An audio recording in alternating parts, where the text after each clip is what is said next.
క్రీస్తు యేసునందు దేవుని ప్రియ బిడ్డలారా, పవర్ మినిట్స్ వారు సమర్పించు నీ వాక్యమును బ్రతికించు ఈ టెలి బైబిల్ స్కూల్ కార్యక్రమంకు వీక్షిస్తున్న మీ అందరికి కూడా దేవునామమున శుభవందనం తెలియజేస్తున్నాను. ఈ దినము ఏర్పాటు చేయమని వర్తమానము సర్వాంగ కవచము. సర్వాంగ కవచము అనే విషయాన్ని చూస్తే ఎఫ్సి పత్రిక 6వ అధ్యాయం 10 నుంచి మనము గమనిస్తున్నాం. దేనికి దేవుడు ఇది ప్రాముఖ్యమైన విషయాన్ని మనకి తెలియజేస్తున్నాడు అనేది గమనించాలి. ఈరోజు వాక్యానుసారంగా మనం జీవిస్తున్నప్పుడు కూడా దేవుని శక్తి లేకుండా మనం ఉంటున్నాం. కారణం ఏంటంటే అపోస్తుల కార్యంలో 1వ అధ్యాయం 4వ వచనంలో వారందరూ యెరూషలేముకు వెళ్ళి దేవుని వాక్యాన్ని ప్రకటించాలనుకున్నారు, కానీ దేవుడు వారిని వెళ్ళొద్దన్నాడు. 8వ వచనంలో వాగ్దానం కొరకు కనిపెట్టి దేవుని శక్తి పొందమన్నాడు, ఆ విధంగా శక్తి పొందారు. 12వ వచనంలో దేవుని శక్తి పొందిన వారు, పరిశుద్ధాత్మ శక్తి పొందిన వారు పరిచర్య చేసి బూదిగంతములు ఈ విధంగా తలకిందులు చేసి పరిచర్య చేస్తున్నారు. దానికి కారణం అపోస్తుల కార్యంలో 25 రకాల పరిచర్యలు ఉన్నాయి.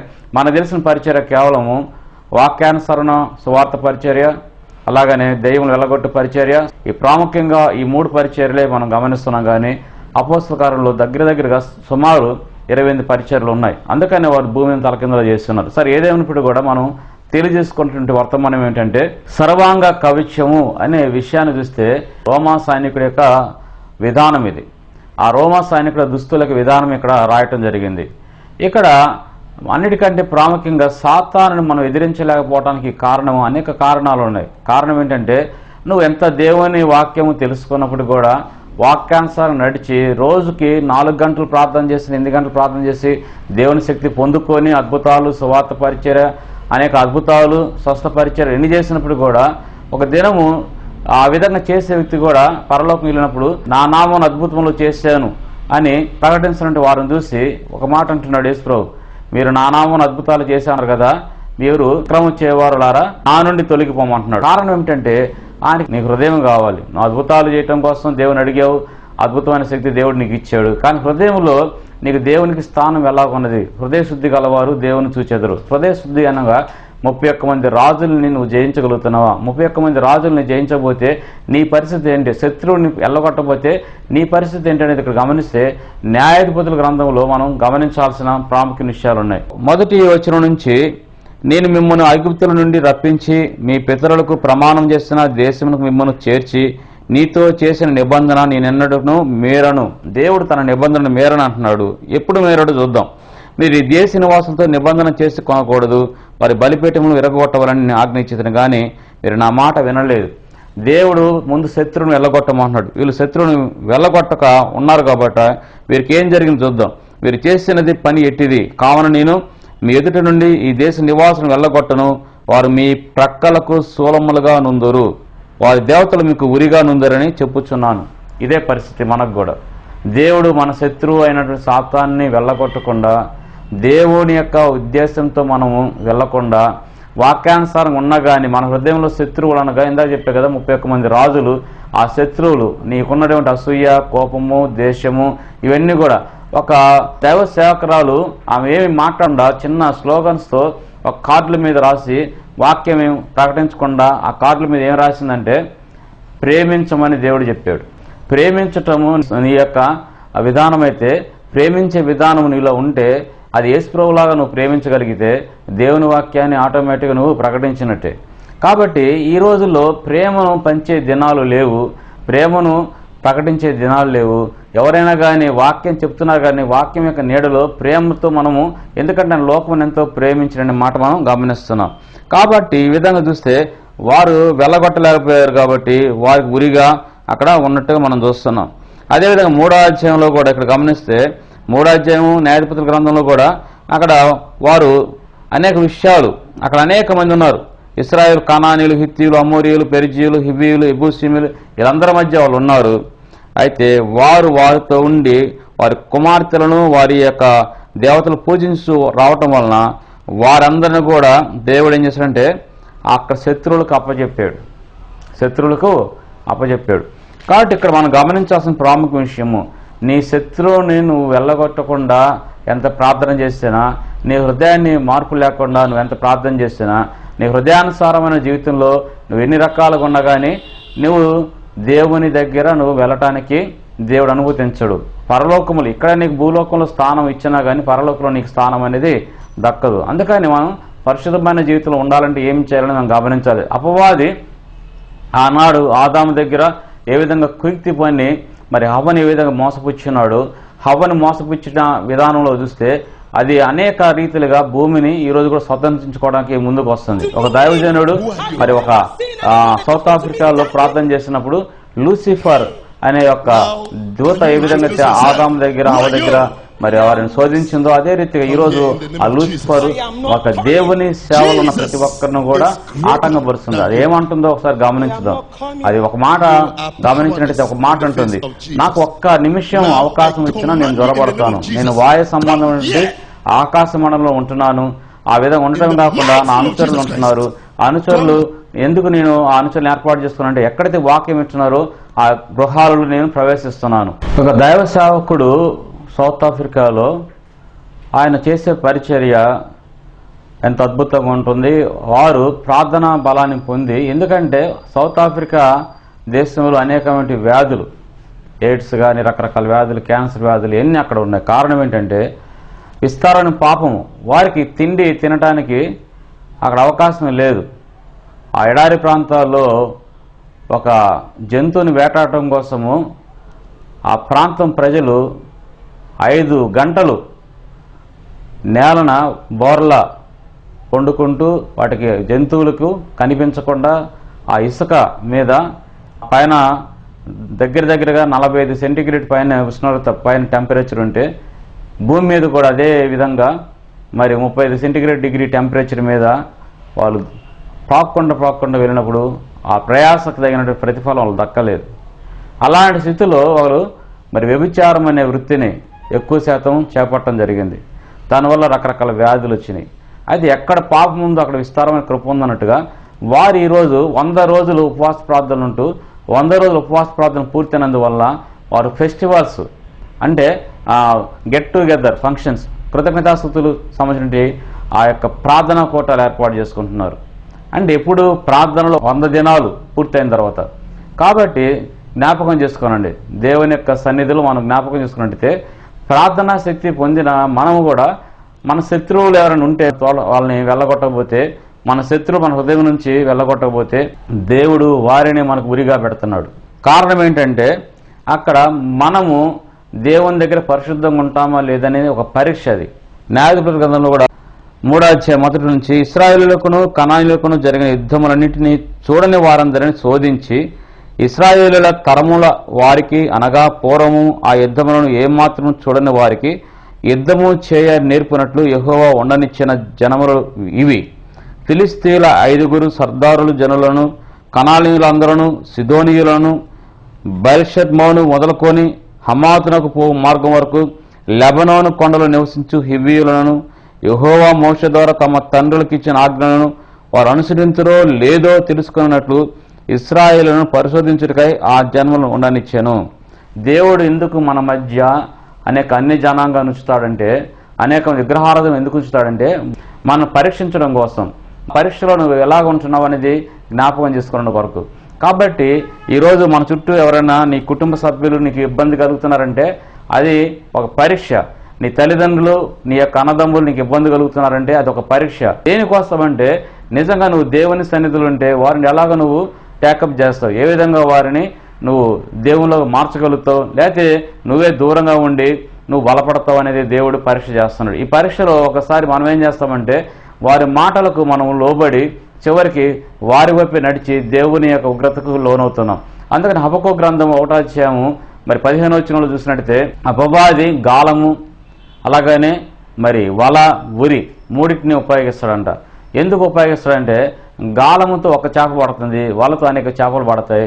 అలాగని ఒక చేప పడినా అనేక చేపలు పడినా చేపలు పడిన వెంటనే మనం ఏం చేస్తుంటే ఈడు చేస్తాం, వాళ్ళని ఒడ్డుకు ఈడుస్తాం. అలాగనే మనం శోధనలో పడ్డప్పుడు సాతాను ఈడ్చి అవతలకి వేయటం జరుగుతుంది. ఇక్కడ అపవాది యొక్క క్రియలు కూడా మనం గమనించాలి. మీరు ఇప్పుడు గమనిస్తున్నట్టు ఈ యొక్క వీడియో క్లిప్పింగ్స్ లో మీరు గమనించినట్లయితే సాతాను ప్రవచనాలు కూడా మాట్లాడేది మనం చూస్తాం. ఆ ప్రవచనాలు ఏ విధంగా అంటే నిజంగా దేవుని శక్తి మనకు ఉందని గమనిస్తాం. అలాగే ఈరోజు దినాల్లో అనేక మంది ప్రవక్తలని చెప్పుకుంటూ ప్రవచనాలని వల్లేస్తూ ప్రజల్ని మోసపుచ్చుతున్నారు. అలాగని స్వస్థవరం అని చెప్పేసి ఆ స్వస్థవరము అనేది ఉంటే నిజంగా మెడికల్ రిపోర్ట్ అనేది మనం గమనించాలి. ఆ మెడికల్ రిపోర్ట్ లో నీకు ముందున్న వ్యాధి ఏంటి, ప్రార్థన చేసినంత ఆ వ్యాధి ఉందా లేదని మెడికల్ రిపోర్ట్ ప్రొడ్యూస్ చేయగలగాలి. ఇది అనేక రకాలుగా అనేక విషయాల్లో కూడా మనం సత్యాన్ని ప్రకటించినప్పుడు సత్యం అసత్యం కాదు కదా. కాబట్టి ఎవరైనా మన ఏదో ప్రార్థన చేసి నీకు రోగం పోయింది అని వెంటనే చెప్తే నిజంగా నువ్వు మెడికల్ రిపోర్ట్ని టెస్ట్ చేసుకో. అంటే ఇంకో విషయం ఏంటంటే వాళ్ళు ప్రార్థన బలంతో ప్రార్థన చేసినా నీకు విశ్వాసం లేనిది ఏది కూడా జరగదు. కాబట్టి ఆ రీతిలో కూడా నువ్వు గమనించాలి. ఒకవేళ నీకు విశ్వాసం ఉండి బలమైన శక్తి ఉండి కూడా వారు చెప్పిన ప్రార్థనలో ఫలితం లేకపోతే వారు చేసే ప్రార్థన సరైనది కాదు. దీన్ని బట్టి మనం గమనించాలి. అందుకనే పరిశుద్ధ గ్రంథం మన దగ్గర ఉన్నది. చాలా మంది అడుగుతున్నారు, ప్రభా నాతో మాట్లాడు ప్రభా, నాతో మాట్లాడు ప్రభా అని చాలా మంది అడుగుతుంటే దేవుడు ఏమంటాడంటే నీతో మాట్లాడటం అనేది నీకు తెలియట్లేదా, పరిశుద్ధ గ్రంథం నీ ముందు పెట్టాను, బైబిలే నీతో నేను మాట్లాడుతున్నాను. అందుకని ప్రకటనలో చివరిగా మనం చూస్తున్నాం ఏ ఒక్క వచనం కూడా పొల్లు కూడా కలపడానికి వీలు లేదని. అంటే దేవుడు దేనికోసం అంటే మన కోసమే దీన్ని ఏర్పాటు చేశాడు. అంతేకాకుండా బూదిగంతం వరకు కూడా సువార్తను అందించడం అంటే ఈ దినాల టెక్నాలజీని ఉపయోగించుకుంటున్నాం. ఈ టెక్నాలజీ ద్వారా, ఇంటర్నెట్ ద్వారా, ఈమెయిల్స్ ద్వారా ప్రపంచమంతా వాక్యాన్ని సువార్త ప్రకటించే దినాలు సులభమైనవి. అలాగే మీ సెల్ ఫోన్ల ద్వారా కూడా ప్రకటించే విషయాల్లో మనం జ్ఞాపకం చేసుకోవాలి. కాబట్టి మనము దేవుని యొక్క జ్ఞానాన్ని వెతికి దాన్ని కనుగొనాలి. ఈ విధంగా ఎతికి కనుగొన్నప్పుడు అనేక విషయాలు మనకు తెలుస్తూ ఉంటాయి. ఎంత ఎక్కువ విషయం నీకు బైబిల్ గురించి తెలిస్తే అంత నువ్వు దేవునిలో బలపడడానికి అవకాశం ఉంది. అలాగే ఆ విధంగా మనం ఎఫ్సీ పత్రిక 6వ అధ్యాయం 10వ వచనంలో మనం చూసినట్లయితే మీరు అపవాది తంత్రములు ఎదిరించుటకు శక్తిమంతులు ఉన్నట్లు దేవుడిచ్చు సర్వాంగ కవచమును ధరించుకొనుడి.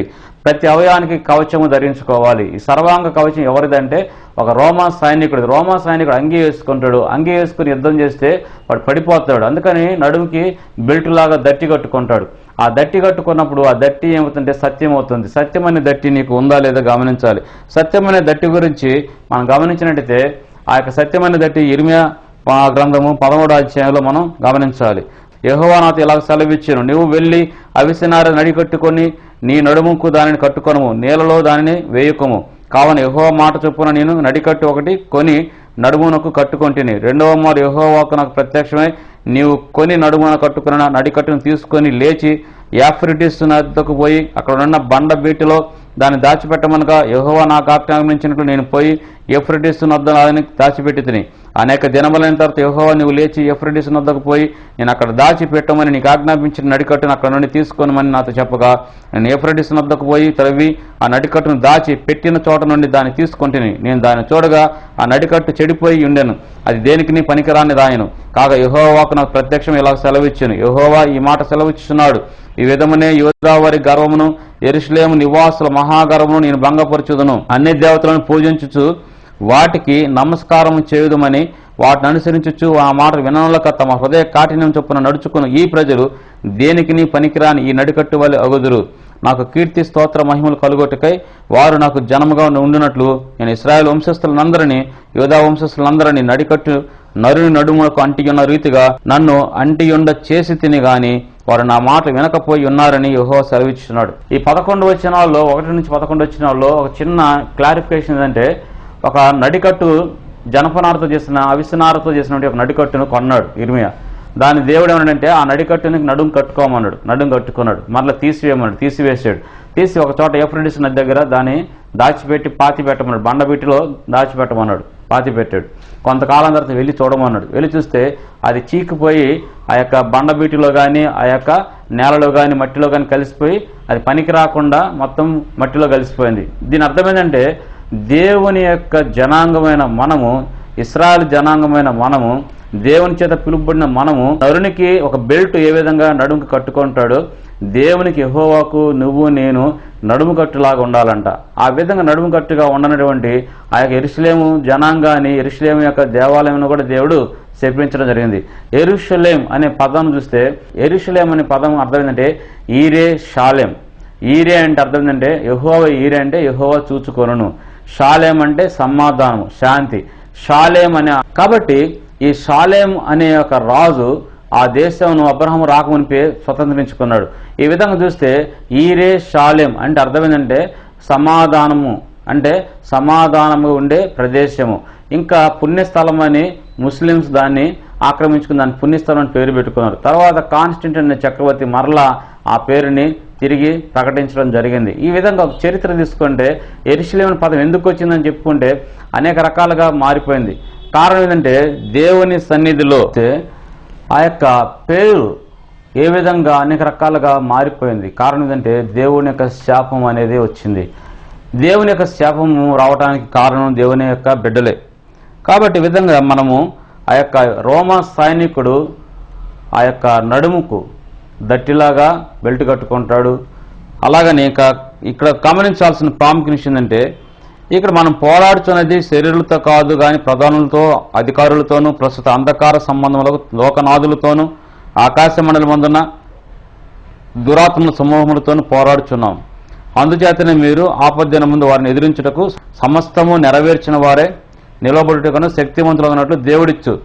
ఎవరిచ్చి సర్వం కవచం? దేవుడిచ్చి సర్వం కవచం. మనిషి ధరించుకునే ఈ యొక్క యుద్ధాల కోసం, లోకంలో ఉన్నటువంటి రాజ్యాలు జయించడం కోసం ఇచ్చే కవచాలు కాదు కానీ దేవుడు ఆత్మ అనే ఖడ్గాలు ఇస్తున్నాడు, సర్వం కవచాలు ఇస్తున్నాడు. అలానగా మీ నడుముకు సత్యమైన దట్టి కట్టుకొని, నీతి అయిన మైమరు తొడుక్కొని, సువార్త వలనైన సిద్ధ మనసు జోడు తొడుక్కొని నిలబడి. అంటే ఇవన్నీ కూడా ఒకదానికొకటి. అంటే మనం నడుముకు దట్టి కట్టుకోవాలి, పాదములకు మరి సువార్త. ఎందుకంటే నీకు అంత వాక్యము వినాలన్నా, చెప్పాలన్నా, ప్రకటించాలన్నా, పక్క ఇంటికి వెళ్ళి, లేదా పక్క వీధికి వెళ్ళి, పక్క ఊరికి వెళ్ళి, పక్క గ్రామానికి వెళ్ళి నువ్వు ప్రకటించాలన్నా నీ యొక్క కాళ్ళు కదలాలి. అందుకని దేవుడు ఒక మాట అంటున్నాడు, మన దేహానికి ఆయన శిరస్సు అన్నాడు. శిరస్సు యేసుక్రీస్తు అయితే ఖచ్చితంగా మనన్నీ కదులుతాయి, మన అవయవాలన్నీ కూడా ఆధ్యాత్మికంగా కదులుతాయి. శిరస్సు యేసుక్రీస్తుగా లేనప్పుడు అపవాది తంత్రాలతో ఉంటే మనం ఏం చేస్తామంటే దేవుని సన్నిధిలో ఎక్కడికి వెళ్ళాలని వెళ్ళలేం, ప్రార్థన చేయాలని ప్రార్థన చేయలేం, ఏం చేయాలని చేయలేం. అందుకనే యేసుక్రీస్తు శిరస్సుని ధరించుకుంటే కారణం ఏంటంటే మొండెముతో ఎవడు బతకలేడు. కన్ను లేకుండా బ్రతకొచ్చు, కాళ్ళు లేకుండా బ్రతకొచ్చు, చేయి లేకుండా బ్రతకొచ్చు, కానీ శిరస్సు లేకుండా ఏ వ్యక్తి కూడా బ్రతక నేరడు.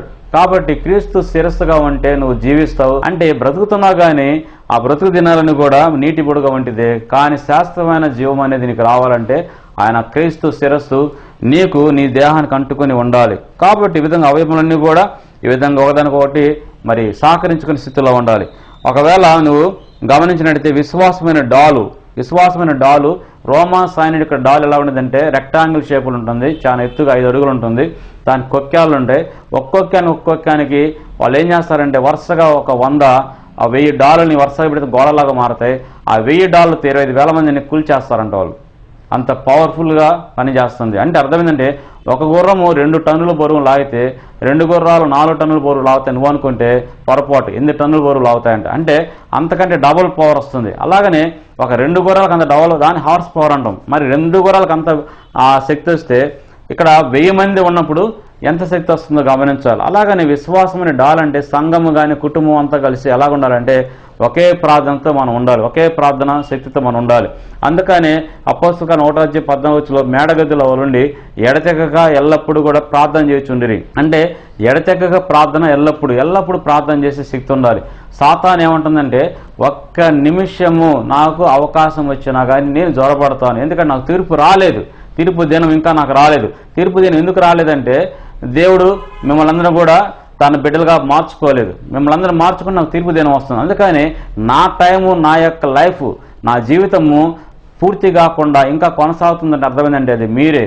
అందుకనే నేను అందరిని కూడా దేవుని సన్నిధి రాకుండా అనేక శోధనలు మీకు తీసుకొస్తున్నాను.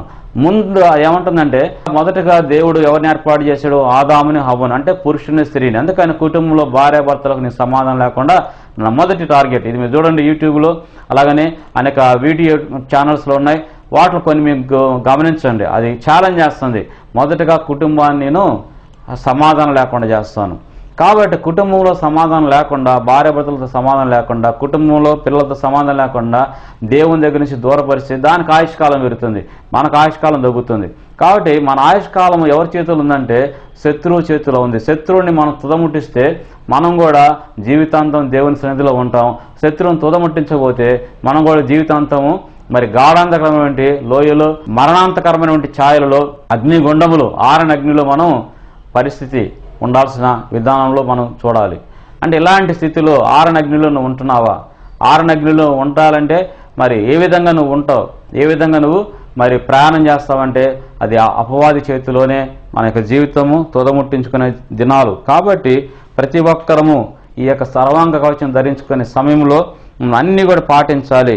అంటే ఈ విధంగా మరి డాలు, ఈ విధంగా ఖడ్గము, ఎన్ని అంటే వాక్యమైన ఖడ్గం. వాక్యం ఎలా ఉండాలంటే నీ హృదయంలో మొత్తం పరిశుద్ధ గ్రంథం మొత్తము మరి పూర్తిగా నీకు జీర్ణమై ఉండాలి. అందుకనే సంఘాలలో 1.5 year ట్రైనింగ్ అనేది ఆ దినాల్లో పెట్టారు.